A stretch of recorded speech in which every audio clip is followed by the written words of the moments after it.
Нийгмийн эрүүл мэндийн үндэсний төв үзүүлж байна.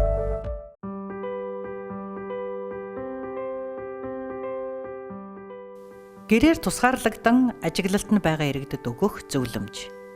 Коронавирус халдвараар халдварлан хөнгөн зэргийн эмнэлзэн шинж тэмдэгтээ гэрээр ажиглалтанд байгаа хүмүүст авах арга хэмжээг Эрүүл мэндийн сайдын 2021 оны 3 сарын 4-ний А101 тоод төр заавар шинжилэн батлах тухай.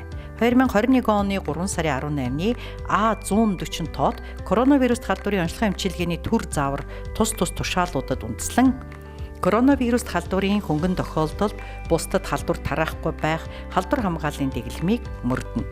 Биеийн байдлыг тогтмол хянаж, ханиалгах, амьсгалын тоо олширох, цээж давчдах зэрэг шинж тэмдэг илэрвэл эмнэлэгт хандна. Эмчлэх болон урьдчилан сэргийлэх зорилгоор вирусын эсрэг бэлтгэл антибиотик эмчилгээг зөвлөхгүй.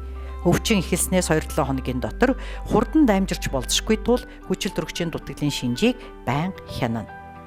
Эрсдэлт хүчин зүйлс тухайлбал чихрийн шижин, зүрхний дутагдал, амьсгалын архаг дутагдал, цусны даралт ихсэлт, хорт хавдар, дархлаа дарангуйлагдсан, бөөрийн архаг өвчин, тарган, тамхи татах, жирэмсэн зэрэг үед анхаарах хэрэгтэй. Тусгаарлагдсан хүмүүс өөрийн эрүүл мэндийн байдалд хяналт тавьж, эмч эмнэлийн ажилчдын зааврыг чанд дагаж мөрдөх ёстой. Нийгмийн эрүүл мэндийн үндэсний төв